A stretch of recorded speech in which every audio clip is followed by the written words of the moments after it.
everyone. My name is Dr. Valencia Moses. I go by Dr. V. I'm so glad you're able to join us today. I want to remind you to check out COACHILLY online or online magazine run by volunteer coaches such as myself, and an opportunity for us to keep getting better and better in our business. And today we're going to learn from another coach about how she got started.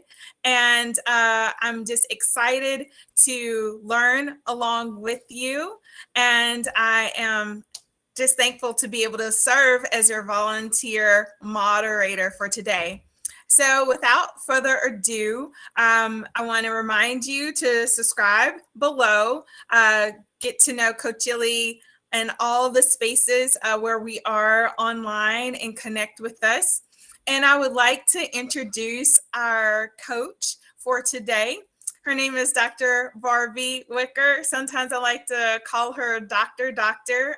She can tell you a little bit why I tease her about that. She is a life coach. You can check her out online at graceandgoodspace.com.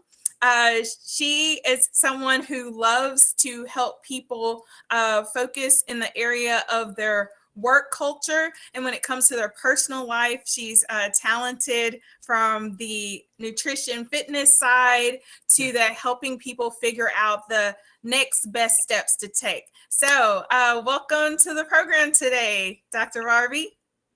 Thank you for having me. It's good to be here.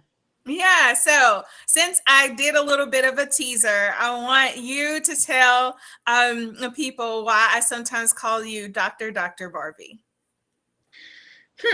So that Dr. title is from my formal training as a veterinarian. So I am a veterinary pathologist to be exact. So that's the first doctorate degree. And then I also have a PhD in comparative medicine in integrative biology. So that's the second doctor. So doctor. Yeah, well, thank you so much for explaining that. And I want to dive in to help our watchers, our viewers, maybe even our listeners understand what helps you to transition into becoming a life coach. So I think it was something that was always kind of ingrained in me. I learned a lot from my father growing up. He was a school superintendent in the state of South Carolina. And as I watched him kind of work his way up the ladder, he would always tell me, never forget the little people, never forget the small people. And I would often see him walking around his schools talking to people that you don't really pay attention to the most, the staff. So the cafeteria workers, the custodians. And it got me thinking as I grew up and got out into the world and experienced on my own, everybody has a story and you just never know what their individual stories are. So I'm interested in people's stories, and I don't know what the draw is, but a lot of people feel comfortable coming to me talking about various things. And I just started asking questions to know more. And through that, I discovered the gift that I had to be able to offer additional perspective as anybody can, but also to listen and ask the questions that really matter and have them say, I never really thought about that. So once I kind of put together in my head that everybody has a story, and their stories are shaped by their individual experiences, and those experiences build the story, which ultimately help form their perspective on things. And I find oftentimes that people use their perspective either as a catalyst to execute like next steps, or they sometimes use it as an excuse to stay stagnant where they are. So those things led me to say, let's be a life coach. So you've gone through some different trainings. Could you speak a little bit to that? What experiences, courses, trainings have you gone through as a part of your life coach journey? Yes. So I've been officially certified through the Certified Life Coach Institute out of California. I'm also a member of the John Maxwell team of trainers. And I also do a little bit of work in the storytelling space under Lisa Nichols, who's a pretty well-known transformational speaker. And what I tend to do is, so I have a PhD, which trains you in research and things like that. So I tend to do some of my own research in various spaces where I feel that I kind of need to be up on the most current thinking, the most current psychology behind certain behaviors. Free resources are sometimes the best. And then also collaborations with people who are in the same and other sub niches of the life coaching space. So you just get it from all angles. It's kind of like you take what you need and the rest you say, you know. Yeah, that makes a lot of sense. So how would you describe kind of getting into the coaching business? What are some things that you wish you would have known sooner, or some things that you're learning as a coach that you want to share with other coaches? So in terms of getting into the business, the question can kind of be folded into one. So I wish I would have known how much it takes from the outset. That wouldn't have deterred me from doing it. I think I would have just been a little more prepared with a plan, and I would have known where to start. I probably would have hired somebody to help me, because I did a lot of piecemealing. My attorney, I had to find on my own, and I think she's out of Chicago and works in Maryland. And so it takes quite a bit of research and quite a bit of fortitude to start a business, to get the web space up and running, to link your social media platforms, to actually brand yourself. So it's one thing to want to go into business, but doing it as a solo person, also, I might add, with a full-time job, it takes a little bit of I guess, patience in time, in a lot of revisions, but you just got to stick with it. So I guess if I had to say one thing I wish I would have known, is that I didn't have to do it myself. I could have hired in some help. All right. And so we do have a question that has come in from the audience. At what point would you recommend turning a side business into a full-time business? Well, so I'm going to put on my life coaching hat or personal coaching hat and ask a question or two.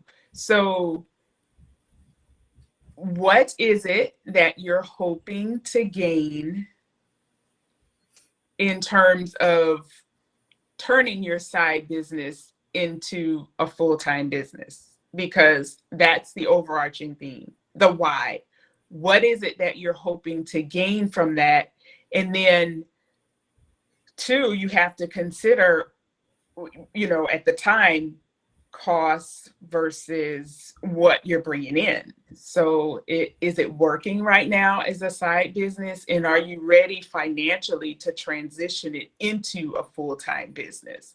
So there's a lot that goes into moving from just, a side business where you can decide if you want to take on clients, if you want to put yourself out to be on podcasts and do keynote speeches, those things that you can bring in at your leisure. When you're doing it for full time, that means that's your source of income. So you have to know for yourself whether or not you're ready, and what you're hoping to achieve, what your why is, because that is what's going to drive your persistence in that, and how you move forward, how fast you scale up. Multiple things to consider. I think that's a really great question, because it becomes an issue of sustainability. And really knowing the numbers that you have and the numbers that are going to help you to be able to sustain yourself beyond it being something fun that you do. Mhm. So when it comes to your own coaching business, in the minutes that we have left, I wanted to find out what has been one of the successes that you have experienced. One of the successes that I have experienced is probably very early on in helping to transition people from one place to the next through questioning and a little bit of mentor coaching added in on top of that.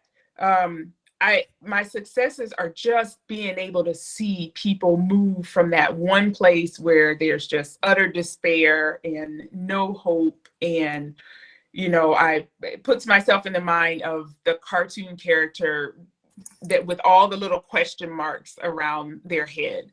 When people finally start to turn those question marks into actual words that have answers, that's the satisfaction that I get. And I've been quite successful at that. And so that's kind of a reward and a return on my investment. So I don't do it to get rich. Like I said, I have a full-time job. It's just it's the joy that comes from knowing that I'm able to make a difference. Yeah. So, with that in mind, and considering the question that came in, what are some things that either you're aspiring to do as a coach for your business, or encouragement that you would want to provide to coaches to hang in there, or to the question that came in earlier, to be able to think with the end in mind if they want to Mhm. transition from part-time coaching to full-time coaching? Okay. So with my personal business, I'm looking to kind of scale slowly, maybe over the next 3 to 5 years. And it's always this deal of, oh, where do you want to be here in this many years? And where do you want to be in that many years? I know from my own personal experience that these things have to be revisited over and over and over.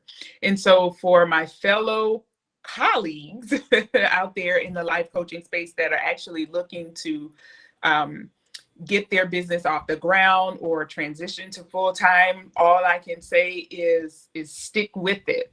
You can't decide one day that it's what you want to do and then just drop off the face of the earth with moving forward and then try and come back and think you're going to be in the same space. It's a continual journey, one that you sometimes won't be very clear-eyed about. As the times change and things evolve, you have to be able to kind of move with it, figure out where you fit in and what's going to work best for you and your business. So stick with it and always keep learning and always expand your listening capacity.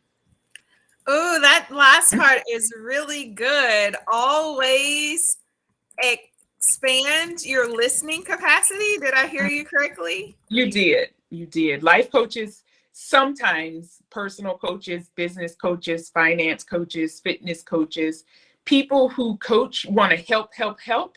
And that leads to a tendency to do a whole lot of talking, which is ineffective when you are attempting to help somebody see through their own eyes what the potential for success is.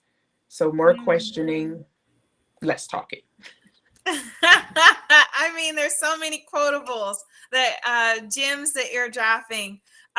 So I want to kind of conclude by asking a question that kind of popped up, but I want to find out, how did you land upon the name for your brand, Grace and Good Space? Just tell us a little bit about that story, just in case it inspires us to keep thinking about our brand and how we're out there. So Grace and Good Space, the name is interesting and it just dropped into my spirit one day. It was around the time of maybe the George Floyd murder, a lot of racial tension and things like that in this country. And what I ended up doing was facilitating quite a few discussions with a diverse group of individuals to kind of see where we could land on the issue of racism and just talk through some of the yuck that was going on.